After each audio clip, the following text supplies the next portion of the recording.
مجھے exactly number نہیں پتا، so don't put me on the sold for that, لیکن انڈیا میں جو الیکٹڈ ممبرز ہیں وہ اتنے زیادہ ہیں کہ اگر آپ ایسے سسٹم کو اکھاڑنا اور پچھاڑنا چاہیں تو وہ آسان نہیں ہے. آن دا ادر ہینڈ پاکستان میں کیونکہ لوکل باڈیز الیکشنز نہیں ہیں تو تقریباً آپ صوبائی اور نیشنل اسمبلی کی سیٹیں ملا لیں تو تقریباً 1000 بندہ بنتا ہے. تو آپ یہ 1000 بندے کو ایک شادی ہال میں بھی، بڑے شادی ہال میں بھی ایڈجسٹ کر دیں تو آپ 1000 لوگوں کو سسٹم سے باہر نکال دیں، سسٹم آپ ہائی جیک کر سکتے ہیں. آن دا ادر ہینڈ انڈیا میں یہ کام کرنا آسان نہیں ہے کیونکہ وہاں پہ لوکل باڈیز اور ان سب کے الیکٹڈ ممبرز اتنے زیادہ ہیں کہ آپ ایک صوبے یا ایک جگہ یا ایک شہر میں تو یہ کام کر سکتے ہیں، لیکن پوری کنٹری ایک تو اتنی بڑی ہے، دوسرے نمبر پہ اتنے زیادہ الیکٹڈ ممبرز کو آپ جو ہے نا وہ ہائی جیک کرنا یا انہیں توڑنا مروڑنا آسان نہیں ہے. تو یہ دوسری وجہ. تیسرے نمبر پہ تھی کہ انڈیا نے پہلے دن سے جو ڈیفنس منسٹری تھی وہ سویلین کنٹرول میں رکھی.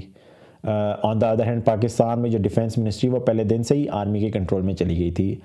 میں نے پہلے ایپیسوڈ میں یہ چیز ڈسکس کی ہوئی ہے کہ جو 3 منسٹری جو کہ آرمی بار بار جس کی وجہ سے مسائل کھڑے ہوتے ہیں ان میں ایک ڈیفنس منسٹری بھی ہے. تو انڈیا نے پہلے دن سے ڈیفنس منسٹری میں جو منسٹر لگایا وہ وی کے مینن تھے جو کہ ایک سویلین تھے. On the other hand Pakistan نے جو ڈیفنس منسٹر لگایا وہ اسکندر مرزا تھے جو کہ ریٹائرڈ آرمی کے تھے اور اس کے بعد پھر بیوروکریٹ بنے اور پھر بعد میں پریزیڈنٹ بھی بنے اور پہلا مارشل لاء بھی انہوں نے ہی لگایا. تو اب کیا ہوا کہ جو ڈیفنس منسٹری تھی وہ پہلے دن سے انڈیا میں سویلین کنٹرول کے میں رہی اور پاکستان میں پہلے دن سے آرمی کنٹرول میں رہی. تو یہی چیز آپ نے جو سگنلنگ کرنی تھی کہ آرمی جو ہے وہ کس کو رپورٹ کرتی ہے، آپ نے پہلے دن سے آرمی کو بتا دی کہ وہ آرمی کو ہی رپورٹ کرتی ہے. آن دا ادر ہینڈ انڈیا نے پہلے دن سے یہ سگنلنگ کرنا شروع کر دی کہ آرمی جو ہے وہ سویلینز کو رپورٹ کرتی ہے. بعد میں ان کی یہ جو اسٹریٹجی تھی وہ بیک فائر بھی گئی. جب وہ انڈیا چائنا کی جب جنگ ہوئی تھی تو انہوں نے ایسے کام کیے تھے ڈیفنس منسٹری میں جس کی وجہ سے انڈیا کو جو ہے وہ چائنا سے ہارنا پڑا. لیکن ایٹ لیسٹ یہ اگر دیکھا جائے ہائنڈ سائٹ میں کہ اس جنگ کا انہیں شاید اتنا نقصان نہ ہوا ہو جتنا پاکستان کو یہ آرمی کی بار بار کنٹینیوس انوالومنٹ سے پاکستان کو نقصان ہوا ہے. تو یہ چیز جو ہے وہ دیکھنے والی ہے. چوتھے نمبر پہ نہرو نے جو کام ڈفرینٹ کیا وہ یہ تھا کہ انہوں نے جو آرمی چیف کی جو ریزیڈنس تھی جس کو 3 مورتی ہاؤس یا 3 مورتی ہاؤس کہتے ہیں وہ پہلے دن سے انہوں نے جا کے کنٹرول کر لی اور آرمی چیف کو وہاں سے باہر بھیج دیا اور خود پرائم منسٹر ہاؤس اس کو پرائم منسٹر ہاؤس بنا دیا. تو انہوں نے یہ جو سگنل تھا وہ یہ دیا کہ آج کے بعد سے جو آرمی چیف ہے وہ نہیں بلکہ میں پاور کا ممبر ہوں. اور یہ ویسے یہ اس کا آپ یہ کہیں گے جی گھر چینج کرنے سے کوئی فرق نہیں پڑتا، اس کے جو سمبولک ویلیو وہ بہت زیادہ ہے. آپ اس طرح یہ دیکھیں کہ آج پاکستان کا پرائم منسٹر جو ہے وہ GHQ میں آرمی چیف کو ہٹا دے اور کہے کہ یہ وہ پورا حصہ راول پنڈی کا جو ہے وہ سویلین کنٹرول میں اور میں GHQ میں آرمی چیف کے گھر میں وہ میری ریزیڈنس ہوگی، PM ہاؤس نہیں ہوگی. تو یہ ایک بہت بڑا اس کی جو ہے نا سمبولک ویلیو ہوتی ہے جو کہ پاکستان نے نہیں کی 1947 میں اور انڈیا نے اسی وقت ہی کر دی تھی لوگوں کو بتانے کے لیے کہ کہاں پہ پاور ریزائڈ کرتی ہے. It is not power is power, it is people are power. 5ویں نمبر پہ انڈیا نے جو جو کہ ان کی پریمیئر انٹیلیجنس ایجنسی ہے اس میں انہوں نے سویلین رکھے تھے اور ان کی کافی ہیڈز ہیں وہ سویلین ہی رہے. آن دا ادر ہینڈ پاکستان میں ISI جو چیف ہوتے ہیں وہ 1 یا 2 کو چھوڑ کے ہمیشہ سرونگ جرنلز ہوتے ہیں یا پہلے بریگیڈیئر ہوتے تھے اب جرنلز ہوتے ہیں. تو ISI کے اندر ہی پولیٹیکل ونگ ہے جو کہ پھر بعد میں ساری جو ہے نا سیاست میں اکاڑ پچھاڑ کرتا ہے. تو یہ اگین ایک ایسی چیز ہے جو کہ انڈیا نے پہلے دن سے کہ انٹیلیجنس جو ہے وہ سویلین کنٹرول میں رہے. آن دا ادر ہینڈ وہاں پہ جو انٹیلیجنس ہے وہ آرمی کے اندر ہی کنٹرول ہوتی رہی. تو یہ چیز جو ہے یہ اس نے بعد میں کافی فرق بھی ڈالا. آپ جب بھی کوئی وہ پاکستان میں جب بھی کو ہوا ہے یا کوئی بھی ڈائریکٹ یا انڈائریکٹ انوالومنٹ ہوئی آرمی کی آپ کو پتہ چلے گا کہ اس کے پیچھے ISI کا جو پولیٹیکل ونگ ہے اس کے ہاتھ ہوتے ہیں. تو یہ 5 وجوہات تھیں جو کہ انڈیا نے پہلے دن سے ہی ٹھیک کرنے کی کوشش کی اور ہم لوگوں نے ان پہ کام اور اس پہ توجہ نہیں دی. اب یہاں پہ سوال یہ بنتا ہے کہ یہ وہ کام تھے وہ جو انڈیا نے کر لیے، اب ہم لوگ کیا کر سکتے ہیں؟ ہم لوگوں نے تو وی لاس دیٹ اپرچونیٹی. تو یہ بات تو صحیح ہے کہ وی ہیو مس دا بس آف چینج ان 1947. ہمارے پاس ایک بہت بڑا موقع تھا کہ ہم لوگ ایک ریولوشن لے آتے کہ یہ چیزیں جو ہے وہ پہلے دن سے ہی ہم لوگ جو ہے سیٹ کر دیتے کہ برٹش انڈیا میں جو فوج کا کردار تھا وہ نہیں ہوگا. اب جو حکومت ہے جو سویلین حکومت ہے وہ جو ہے وہ چیزیں آگے لے کے چلے گی. لیکن we have miss that opportunity. ہمارے پاس خیر دوسری اپرچونیٹی 1971 میں آئی بھی تھی جہاں پہ آرمی کا مورال کافی ڈاؤن تھا اور سویلین ذوالفقار علی بھٹو جو ہیں وہ چیزوں کو کافی کنٹرول کر رہے تھے. انہوں نے پھر آرمی کے اندر کافی جرنیلوں کو لیفٹ رائٹ بھی کیا تھا اور اس کے بعد اپنی مرضی کے بندے بھی لگائے تھے. لیکن پھر اسی چیزوں میں انہی کی سیاست ان کی کیا کہتے ہیں نا شیلو تھنکنگ کی وجہ سے انہوں نے پھر ضیاء الحق کو لگا دیا اور یہ سوچ کے لگایا کہ جی یہ میرا لائل رہے گا اور اس لائلٹی کی بنا پر میں اپنے پولیٹیکل اوپوننٹس کو شاید چپ کروا دوں گا. تو وہ ان کی وہ نادانی تھی جو کہ پھر انہی کے آڑے ہاتھوں آ گئی. اور پھر بعد میں ضیاء الحق نے جو کہ ذوالفقار علی بھٹو کے جو کچھ بھی کیا وہ ہم سب کو پتہ ہے. لیکن خیر یہاں پہ ایک چیز یہ بھی ہے کہ یہ اس پورے ایپیسوڈ کو 1970s کے بٹوین ضیاء الحق اور ذوالفقار علی بھٹو کو صرف اس وجہ سے نہیں کہہ سکتے کہ ذوالفقار علی بھٹو ایمبیشیس تھے اور انہوں نے ضیاء الحق کی اپوائنٹمنٹ جو اسی وجہ سے کی تھی. اس میں بہت بڑا جیو پولیٹیکل رول بھی تھا کہ ذوالفقار علی بھٹو کی سوشلسٹ ٹینڈنسیز تھیں, وہ رشیا کے ساتھ تعلقات بہتر کر رہے تھے. On the other hand cold war چل رہی تھی اور پاکستان جو ہے وہ فرنٹ لائن اسٹیٹ بننے والا تھا وہ افغانستان میں. تو ایک ایسا کام کرنا ضروری تھا. خیر آج تک ہمیں پتہ نہیں ایگزیکٹلی کہ کیا امریکہ واقعی ہی ضیاء الحق کو ایڈ کر رہا تھا یا نہیں کر رہا تھا. سارے سرکمسٹانشل ایویڈنس تو ہمیں یہی بتاتے ہیں کہ ایگزیکٹلی یہی ہوا. خیر یہ ایک غلطی ہمیں تسلیم کرنی پڑے گی کہ ذوالفقار علی بھٹو جو ہیں دو ہی واز ویری کرسمیٹک, انہوں نے کانسٹیٹیوشن دیا, لیکن ان کی یہ جو غلطی تھی کہ انہوں نے پولیٹیکل مینیورنگ کو کرنے کے لیے ضیاء الحق کو پروموٹ کیا. تو وہ اس سے جو چیزیں ہم لوگوں نے 1947 میں مس کر دی تھیں 1971 میں وہ کر سکتے تھے انہوں نے نہیں کی اور پھر دوبارہ آرمی کا مسئلہ شروع ہو گیا. تو اب یہ کیونکہ یہ اپرچونٹی مس ہو چکی ہیں ہمارے سے دونوں, اب ہم لوگ ریولیوشن ہی لے کر آ سکتے ہیں, ہم ایوالو ہو سکتے ہیں, ہم آہستہ آہستہ سویلین سپریمیسی اور سویلین کنٹرول آہستہ آہستہ ہم لوگ اپنے پاس لے سکتے ہیں. 2008 کے بعد سے ایک چیز جو ہے آہستہ آہستہ سویلینز نے اپنے پاس لانا شروع کر دی تھی, لیکن اب وہ ٹوٹلی جو ہے وہ دوسری طرف چلے گی اور دوبارہ جو ہے وہ آرمی کا پلڑا بھاری ہو چکا ہے, اسپیسیفکلی یہ جو پچھلے 2 سالوں سے جو پاکستان میں چل رہا ہے. تو اب میرا کیا خیال ہے کہ وہ کیا چیز ہیں جو کہ ہم لوگ کر سکتے ہیں جس کی بنا پر پاکستان آرمی کا جو رول ہے وہ سیاست میں کم ہو گیا. اس کے لیے سب سے پہلے تو ضروری ہے کہ ہم لوگ جو پاکستان آرمی میں جتنے بھی آفیسرز ہیں ان کی جو آن فیلڈ پرفارمنسز ہیں ان کے ریکارڈز کو پبلک کرنا شروع کر دیں. جب میں بول رہا ہوں پبلک, اس کا مطلب نیسسرلی یہ نہیں ہے کہ آپ آن لائن کر دیں. آج جو پبلک ریپریزنٹیوز ہیں ان کے ساتھ شیئر کرنا شروع کر دیں, اسپیسیفکلی یہ جو کرنل سے نیچے میجر وغیرہ کیپٹن وغیرہ ہوتے ہیں, تاکہ پتہ چلے کہ جو ان کی پروموشن ہو رہی ہے وہ ایک میرٹ پہ ہو رہی ہے اور پک اینڈ چوز نہیں ہو رہا, کسی بندے کو انڈیو اٹینشن نہیں مل رہی. اور پھر آہستہ آہستہ آپ جو ہیں وہ بریگیڈیئر اور میجر جنرل تک بھی یہ کام کر سکتے ہیں. تو کیا ہوگا کہ اس سے آپ کو یہ پتہ لگ جائے گا کہ جو ادارہ جو کہ میرٹ بیسڈ ہونا چاہیے اس پہ پھر میرٹ جو ہے وہ ٹرولی صرف فالو نہیں ہو رہا بلکہ دکھایا بھی جا رہا ہے. اور آپ شروع میں, کیونکہ میں بلیو کرتا ہوں کہ یہ جو چینج ہے وہ آہستہ آہستہ آتا ہے, تو اس کے لیے سب سے پہلے آپ جو جونیئر رینکس یا مڈل مینجمنٹ جو ہوتی ہے اس کی جو پرفارمنسز ہیں آن فیلڈ پرفارمنسز ان کو پبلک کرنا شروع کریں اور آہستہ آہستہ اوپر لے کے جانا چاہیں. کچھ چیزیں ایسی ہوں گی جو کہ پبلک نہیں کی جا سکتی, جس طرح کے انٹیلیجنس آپریشنز ہوتے ہیں تو وہ بے شک ہائڈ کی جائیں, لیکن باقی جو چیزیں ہیں وہ آہستہ آہستہ جو کہ سویلین کنٹرول ہے ان کو آہستہ آہستہ دیکھی جائے. اور یہ آرمی انیشلی تو ڈیفینیٹلی اگر کوئی سویلین پرپوز بھی کرے گا تو آرمی کبھی نہیں مانے گی. تو اس کو اس طرح کہا جا سکتا ہے کہ ہم ان کی اچیومنٹس جو ہیں وہ ہائی لائٹ کرنا چاہتے ہیں, تو وہ ڈیفینیٹلی آپ ایسے لوگوں کو پلیٹ فارم دیں گے, آپ اپنی اچیومنٹس ہائی لائٹ کرنا چاہتے ہیں. اور آہستہ آہستہ جب یہ ایک ریت چل پڑے گی کہ صرف پرفارمنسز اچھی چیزیں ہی ہائی لائٹ کرنی ہے, تو آپ پھر بیچ میں جو نیگیٹو چیزیں ہیں وہ بھی کہ اس بندے نے یہ آپریشن فیل کر دیا وہ کر دیا, وہ بھی آہستہ آہستہ آپ انکلوڈ کر دیں. تو آپ کو ایک پبلک لائبریری بن جائے گی آفیسرز کی, اور 25 سال بعد جو کہ بندہ آج جو کیپٹن ہے اس نے جب جرنیل بننا ہوگا تو اس کو پتہ ہوگا کہ میری جتنی بھی پرفارمنسز ہیں وہ الیکٹڈ ممبرز کے پاس ہیں اور ان کو پتہ ہے کہ کیا کیا ہے میں نے کیا نہیں کیا. تو ایک یہ چیک رہے گا. تو یہ ایک جنریشن میں نہیں ہوگا, یہ it has to go beyond a generation. دوسرے نمبر پہ یہ ہے کہ meeting records between civilians and army. اب ہوتا یہ ہے کہ ہمیشہ جب بھی آرمی نے کچھ بھی ڈائریکٹ یا انڈائریکٹلی کام کرنا ہوتا ہے سیاست میں تو وہ سیاستدانوں کو ہی کچھ سیاستدانوں کو اپنے ساتھ ہی ملاتے ہیں. تو یہ جب وہ جو ان کا ایک دوسرے کے ساتھ جو میٹنگز ہوتی ہیں اس کا ریکارڈ جو ہے رکھنا ضروری ہے. اب آبویسلی کوئی بھی بندہ یہ تھوڑی بولے گا کہ آج میں کسی جرنیل سے مل کے رہا ہوں یا میں انٹیلیجنس آفیسر سے ISI والے سے مل کے رہا ہوں.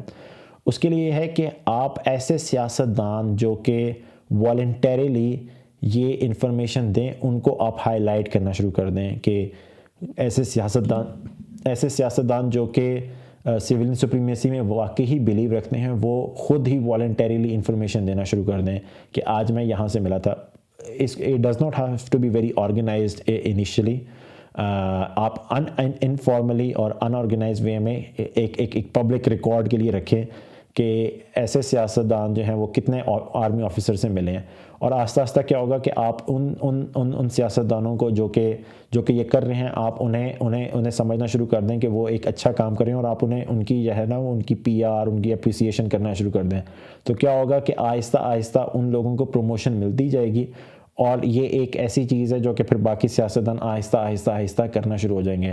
آبویسلی سب سیاستدان اپنی جو ہڈن میٹنگز ہیں وہ کبھی بھی نہیں بتائیں گے لیکن ایک ایسی ریت چل جائے گی جس سے لوگوں کے اوپر پریشر ہوگا اور کل کو وہ کہیں گے کہ ہم لوگوں نے ایک ایسی میٹنگ کی تھی اور ہم نے نہیں بتایا تو وہ لوگ سب سے پہلے بولیں گے آپ نے کیوں نہیں بتایا, تو ان کی کریڈیبلٹی لوز ہو جائے گی. تو ایسے ریکارڈز رکھنا جس سے آرمی کا پتہ لگے, سیاستدانوں کا پتہ چلے, یہ کریڈیبلٹی بلڈ بھی کرے گا ان لوگوں کی. تو یہ دوسری چیز ہے.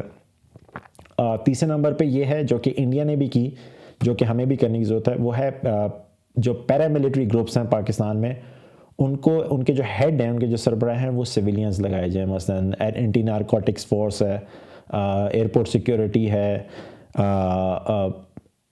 اس کے علاوہ رینجرز ہیں. ان کے جو ہیڈز ہیں ان کو سویلین ہونا چاہیے, ان کو آرمی کا نہیں ہونا چاہیے. آبویسلی رینجرز تو بہت ایک ٹچی ایشو ہے, اس کو ہاتھ بھی نہیں لگایا جا سکتا ابھی, لیکن جو چھوٹی پیراملٹری فورسز ہیں ANF وغیرہ یا ایئرپورٹ سیکیورٹی, ان کو آہستہ آہستہ آپ سویلین کنٹرول میں لے کر آ سکتے ہیں. اور الٹیمیٹ گول یہ ہونا چاہیے کہ جو 111 بریگیڈ ہے جو کہ پرائم منسٹر کی سیکیورٹی کے لیے ہوتی ہے اس کو بھی سویلین کنٹرول میں, اس کو تو بالکل ہی آرمی سے ہٹا دیا جائے اور ایک الگ سیکیورٹی گروپ بنایا جائے کہ جو کہ سویلین ہو. تو یہ جو پیراملٹری گروپس جو پاکستان میں بنے ہوئے ہیں ان کو ضروری ہے کہ آپ سویلین کنٹرول میں لے کر آئیں. اور again it can not be done overnight, یہ abrupt change is not a good strategy. آہستہ آہستہ ہی آپ کو کرنا پڑے گا, اور وہ آہستہ آہستہ کی ایج جو ہے وہ شاید 20-25 سال ہو. پھر جو پولیس ہے پاکستان میں اس کو اپ لفٹ کرنا پڑے گا, اس کو ٹرین کرنا پڑے گا as the same pattern as Iran revolutionary guard. اب ایران کی سٹوری کیا ہے کہ جو ویسٹرن ورلڈ ہے اس میں آپ جب بھی دیکھیں گے کہ کوئی بھی ڈیولپنگ کنٹری جو ہے جو آزاد ہوئی ہے ویسٹرن یعنی کہ UK فرانس وغیرہ سے, تو ان کی جو آرمی ہے وہ آج بھی ٹرین فرانس اور UK میں ہی ہوتی ہے.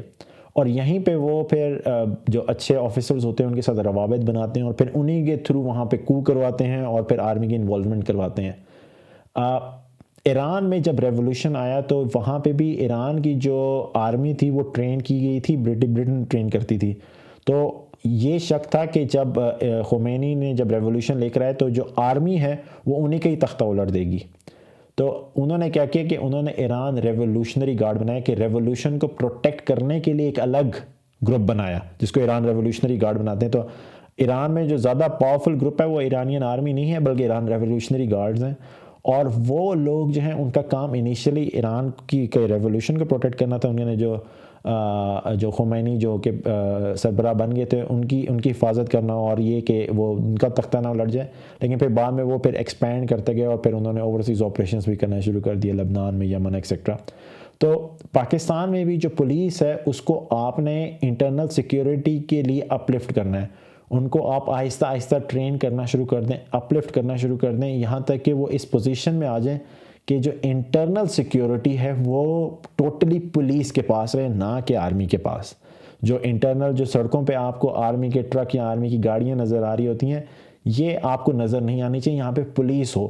تو جب بھی کوئی ٹیررسٹ اٹیک وغیرہ یا کوئی بھی آپریشن کرنا ہے اس کو کرنے کے لیے پولیس ضروری ہے. اب کوئی بندہ یہ بولے کہ جی آرمی یہ کرنے نہیں دے گی اور پولیس جو ہے, اس کے لیے ضروری ہے کہ پاکستان میں ایک ایسا صوبہ دیکھا جائے جہاں پہ یہ انیشلی کیا جا سکتا ہے. میرے خیال میں پنجاب ایک ایسا صوبہ ہے جہاں پہ یہ کام کرنا ریلیٹیولی آسان ہے, کہ وہاں پہ ایک پولیس ایک ایسا یونٹ بنایا جائے ود ان پولیس, جو کہ جس کو آپ ایلیٹ ٹریننگ دیں اور پھر وہ آہستہ آہستہ بڑھتا جائے اور باقی صوبوں میں بھی آپ آگے لے جائیں.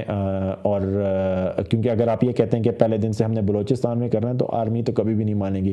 تو it has to be a very tactical way of handling things rather than going it abruptly کہ جی میں آج ہی جو ہے وہ ٹوٹی چلا دوں اور سیل سٹارٹ کروں اور آرمی جو ہے وہ میری بات مان جائے گی. ایسا ہوگا نہیں. پھر اس کے علاوہ کانسٹیٹیوشنل چینج, آپ کو یہ آرمی کی جو چیف کی جو ریکوائرمنٹ ہے وہ کانسٹیٹیوشن میں ڈالنی پڑے گی, کیونکہ دیکھیں پرائم منسٹر کی بھی جو لمٹ ہے 5 سال کی وہ کانسٹیٹیوشن میں ہے. چیف جسٹس کی بھی جو لمٹ ہے, جو ایج ہے وہ 65 ایئر, وہ بھی کانسٹیٹیوشن میں ہے. تو یہ کیوں ہے کہ جی چیف آف آرمی اسٹاف کی جو لمٹ ہے وہ کیوں نہیں ہے, وہ کیوں نہیں لکھی ہوئی. ابھی مجھے پتہ ہے کہ وہ کچھ چینجز آئیں کہ جی اس عمر میں ان کو ریٹائر کرنا ہے. تو میرے خیال میں اس کو عمر کی ہٹا کے, کیونکہ جو ابھی جو چینج امینڈمنٹ آئی ہے وہ پروموٹ کرے گی کہ ان کی ایکسٹینشن ایک دفعہ ہو, یعنی کہ 3 سال کی ہے کہ 3 سال ایک ٹینیور اور پھر 3 سال کا مزید ٹینیور, تو وہ 6 سال کے لیے آپ نے افیکٹولی مہر لگا دی ہے کہ ہر آرمی چیف رہے گا. اس میں اگین جو سیاستدان ہیں وہ ان سب کا شکریہ across the board, by the way سب سیاستدانوں کو شکریہ کرنے کی ضرورت ہے کہ اس میں P M L N, P T I, Peoples Party سب نے کھڑے ہو کے ووٹ دیے کہ جی ان کی جو عمر ہے وہ میرے خیال میں 62 ہے, 62 ایئرز وہ کر دینی چاہیے. تو اب افیکٹولی آپ نے 6 سال کی مہر نصب کر دی ہے, ہر آرمی چیف اب رہ سکتا ہے. تو میرے خیال میں یہ آپ کو سیاستدانوں کو کانسٹیٹیوشنل چینج واپس سب سے پہلے تو یہ جو امینڈمنٹ کی تھی میرے خیال میں 2019 میں کی تھی, وہ چینج کرنے کی ضرورت ہے. اور پھر دوسرے نمبر پہ اس کو کانسٹیٹیوشنل لمٹ بتا دیں کہ جی 3 سال سے زیادہ آپ نہیں کر سکتے, تاکہ ایک یہ جو سیاست ہو رہی ہوتی ہے اور ہر 3 سال بعد ایک ڈرامہ چلتا ہے پاکستان میں, اس کے اوپر لمٹ لگائی جا سکے. اگین یہ کرنا آسان نہیں ہے, آپ کو ایک بہت زیادہ پولیٹیکل پاور چاہیے, 2/3 میجورٹی چاہیے یہ کرنے کے لیے. لیکن یہ سیاستدانوں کو کرنا پڑے گا اگر وہ واقعی ہی سیریس ہیں. پھر اس کے علاوہ جو آرمی چیف کا جو کانسیپٹ ہے وہ چینج کرنے کی ضرورت ہے. اس کو فرسٹ امنگ ایکولز کرنے کی ضرورت ہے, نہ کہ he is a sort of a head. جیسے انڈیا میں بھی جو جنرل جو آرمی چیف ہوتا ہے وہ ہوتا ہے کہ وہ آرمی چیف تو ہے but he is first Umang equals. جس طرح چیف جسٹس آف پاکستان ہے, وہ چیف جسٹس تو ہیں لیکن وہ یہ نہیں ہے کہ وہ باقی ججز سے کے اوپر ہیں. وہ اس کو کہتے ہیں, وہ کانسیپٹ ہوتا ہے فرسٹ امنگ دا ایکولز کہ جی جتنے بھی سب لوگ برابر ہیں, اور اس میں اگر میں گنتی کر رہا ہوں تو پہلی گنتی میں چیف جسٹس کی کروں گا. تو اسی طرح پاکستان میں بھی یہ کانسیپٹ انٹروڈیوس کروانے کی ضرورت ہے کہ جو آرمی چیف ہوگا وہ فرسٹ امنگ ایکولز ہوگا, سارے جرنیل برابر ہوں گے, اور جو آرمی چیف ہوگا اس کی گنتی پہلے ہوگی. تو یہ چیز اگین ایک ایسی چیز ہے جو کہ انڈیا نے کی ہوئی ہے, ہمیں بھی کرنے کی ضرورت ہے. پھر اس کے علاوہ جو چیف آف آرمی اسٹاف ہے وہ بہت زیادہ جو ایگزیکٹو کونسل جو کمیٹیز بنی ہوتی ہیں انویسٹمنٹ کی, ڈیفینس کی, فارن افیئرس کی, ان سب میں شامل ہوتا ہے. تو یہ ان کا جو رول ہے نا یہ کم کرنے کی ضرورت ہے, کیونکہ آپ نے ان نیسیسرلی آرمی چیف کو آپ نے ان میں شامل کیا ہوا ہے, اور آپ نے خود ہی اپنی جو پاور ہے وہ سیڈ کی ہوئی ہے انہیں. تو یہ چیز اگین واپس کرنے کی ضرورت ہے. اور یہ سب چیزیں جو میں بتا رہا ہوں, یہ میرا نہیں خیال کہ اس کو کرنے کا بیسٹ اسٹریٹجی یہ ہے کہ جی آپ ایک بندہ آئے پولیٹیکل سپورٹ لے کے اور جو ہے نا 2/3 میجورٹی سے وہ سب کچھ کرنے کی کوشش کرے. کیونکہ اگر اس نے کرنے کی کوشش کی تو the first thing that will happen is کہ آرمی جو ہے اس کو صحیح سمجھے گی نہیں اور کو کر دے گی. تو ایگزیکٹلی لائک جو کہ 1999 میں ہوا تھا نواز شریف کے ساتھ, کہ انہوں نے چینجز کرنے کی کوشش کی تھی اور ایبرپٹلی کرنے کی کوشش کی تھی, اور سب کچھ سارا سسٹم ہی لپیٹا گیا تھا. تو میرا خیال ہے کہ پاکستان میں یہ ہم نے انہیں ماڈل جو ہے وہ اپنا لیا ہے. تو اب ہم لوگوں کو جو ہے نا ایوالو ہونے کی ضرورت ہے, جہاں پہ ہم لوگ یہ چیز مان لیں کہ اگلے 20-25 سال میں چینجز نہیں آئیں گے.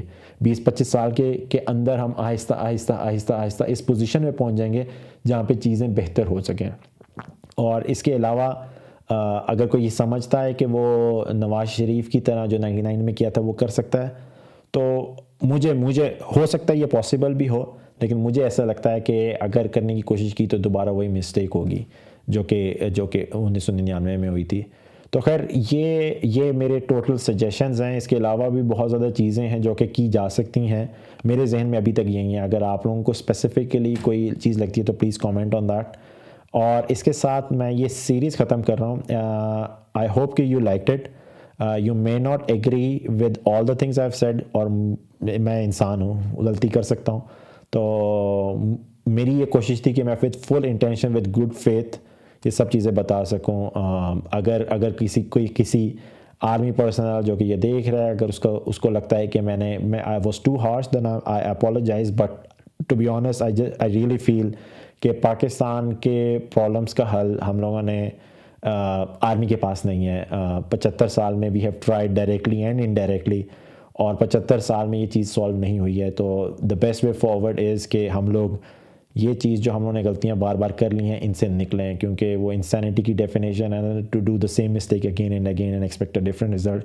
تو ایک چیز جو ہم نے بار بار کر لی ہے, let's get out of it. اور پاکستان ایک ایسے ہسٹری کے دہانے پہ جہاں پہ شاید اب جو ہم پہلے کرتے رہے ہیں وہ اگر دوبارہ کی تو شاید پاکستان کی انٹیگریٹی جو ہے وہ مشکل میں پڑ جائے. تو آئی ریئلی ہوپ کہ those who are hearing it and those who really feel کہ جی میں شاید I was criticising too much, they would look at my faith, my good intentions, and اس کو پازیٹیو وے میں لیں گے rather than negative way. I thank you for remaining patient, and I hope you love this series. Allah Hafiz.